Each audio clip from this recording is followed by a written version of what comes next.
The mission of Waterkeeper is really awesome. They have, since they do so much for such a large and expansive organization, they have 4 words that really sum it all up: protect, restore, connect, and inspire. So they protect water by doing things like the Shoreline Sweep and plantings to protect the water. They restore water through also plantings and river watch, where they monitor the water. And then they connect people to water through Kayak Tours and everything like that. And then they just inspire the community, teach them why it's important to take care of our waterways. So it's all about restoring water and making sure that we have a healthy community.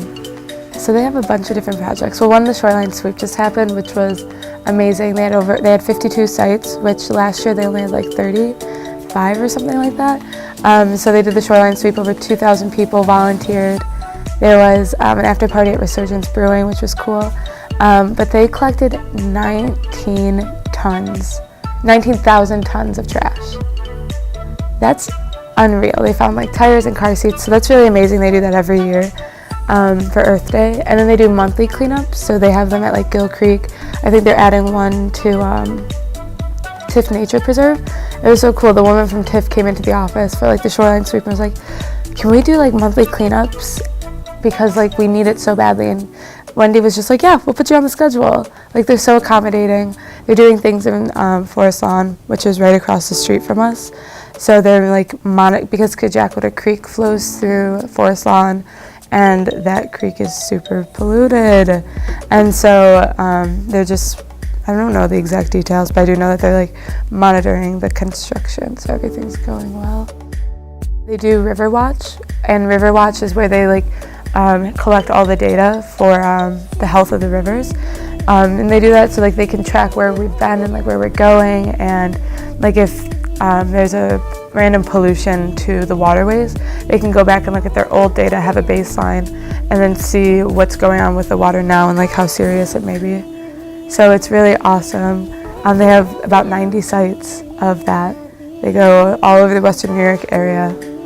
So there are so many different ways to get involved with Waterkeeper, especially as a college organization, which is amazing. I mean, on an individual basis, go on their kayak tours. They're free kayaking tours on the Buffalo River. That's amazing. And they're educational and they're fun. You learn how to use a kayak. And these are the people of the community of Buffalo. These are core people, and you just get to go hang out with them. This is your city, and this is amazing, and they're a part of that. So there are so many different reasons why to go on the tours. You can go on bike tours, in the winter snowshoeing tours, walking tours, hiking tours. I mean, at the end of this, I just want to thank Buffalo Niagara Waterkeeper for being such an amazing organization and caring so much about their interns. In the beginning when I got hired, they were I want you to just make sure that you get the best out of your internship. We don't need you to have all the qualifications perfectly that we want. We just want you to be able to grow into those things, because as you give us things benefits and help, we want to be able to give them back to you. So that was cool. And on my first day of my internship, they're yeah, we're going on a hike.